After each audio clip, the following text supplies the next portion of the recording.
کہ مرکز عقیدت مصطفیٰ جان رحمت شمع بزم ہدایت حضور احمد مجتبیٰ حضرت محمد مصطفیٰ صلی اللہ تعالی علیہ وسلم کی بارگاہ عالی جاہ میں جی لگا کر ہدیہ درود و سلام پیش کریں اور پڑھیں اللہم صلی علی سیدنا شفیعنا حبیبنا مولانا محمد معدن الجود والکرم منبع العلم والحلم والحکم بارک وسلم صلی علیہ صلاۃ و سلام علیک یا رسول اللہ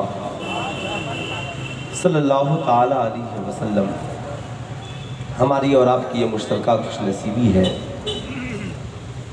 کہ آج شب معراج بھی ہے اور پنجتن پاک کی یاد بھی ہے، مقدس علماء کرام کی موجودگی ہے، ہماری جماعت کے عظیم عالم دین حضرت علامہ غلام آسی صاحب کی بلا، ان کے علاوہ سرزمین بنگال کی مقدس ہستیاں یہاں پہ تشریف رکھتی ہیں، ہندوستان کے عظیم شعراء اور خطبہ کی آمد ہے۔ میں وقت بھی دیکھ رہا ہوں، رات کے تقریباً 12 بج رہے ہیں۔ انشاءاللہ میرے بعد حضرت علامہ سید مقیم الرحمن صاحب اللہ کی گفتگو سے بھی آپ مستفیض ہوں گے۔ عظمت رضا بھاگلپوری صاحب قبلہ، غلام نور مجسم صاحب، مولانا غلام غوث غزالی، انشاءاللہ اگر سارے لوگ ایک ایک گھنٹہ پڑھے تو فجر کی بعد بھی وقت چاہیے۔ فقیر بھی تھوڑی دیر کے لیے حاضر آ گیا۔ اپنی مٹی پہ ہی چلنے کا طریقہ سیکھو، اپنی مٹی پہ ہی چلنے کا طریقہ سیکھو، سنگے مرمر پہ چلو گے تو پھسل جاؤ گے۔ نہیں تیرا نشیمن قصر سلطانی کے گنبد پر، تو شاہین ہے بسیرا کر پہاڑوں کے چٹانوں پر۔ تم خان بھی ہو، مرزا بھی ہو، افغان بھی ہو، سچ بتاؤ کہ کیا تم مسلمان بھی ہو۔ مائی کا پیٹر صاحب، اچھا یہ لوگ شاعروں سے بہت محبت کرتے ہیں۔ ابھی جب میرے بعد ان کی باری آئے گی نا تو انشاءاللہ سارا سسٹم اپ ٹو ڈیٹ ہو جائے گا، ساؤنڈ بھی بڑھ جائے گا، سارا انتظام ان کا اعلیٰ قسم کا ہوگا، ورنہ نوجوان کے اوپر چڑھائی کر دیں گے۔ اور بات جب خطیبوں کی آتی ہے تو ایسے شیطان بھی نہیں چاہتا کہ کوئی مسلمان تقریر سنے، اس لیے کہ وہ بھی جانتا ہے کہ پوری رات اگر شاعری ہوئی تو ایک شعر بھی کوئی یاد کر کے نہیں جائے گا، اور اگر تقریر ہو گئی تو کہیں ایسا نہ ہو کہ کل سے ملک بازار میں کتنے لوگ شراب پینے سے توبہ کر لیں، جہیز مانگنے سے توبہ کر لیں۔ اس لیے آپ نعت بھی سنیں، ضرور سنیں، نعت سننے سے ایمان تازہ ہوتا ہے اور تقریر سننے سے کردار کو نئی جہت نصیب ہوتی ہے۔ تم خان بھی ہو، مرزا بھی ہو، افغان بھی ہو، سچ بتاؤ کہ کیا تم مسلمان بھی ہو۔ زبانیں پڑھ بھی لیا لا الہ تو کیا حاصل، دل و نگاہ مسلمان نہیں تو کچھ بھی نہیں۔ حضرات، ہم ربیع النور منانے والے بھی ہیں اور شب معراج کی خوشی منانے والے بھی ہیں۔ یا رسول اللہ، آپ کے آنے کا مقصد کیا ہے؟ تو قرآن نے کہا یعلم الکتاب والحکمہ، یہ نبی اس لیے آئے تاکہ تجھے کتاب اور حکمت سکھائیں، علم اور حکمت سکھائیں۔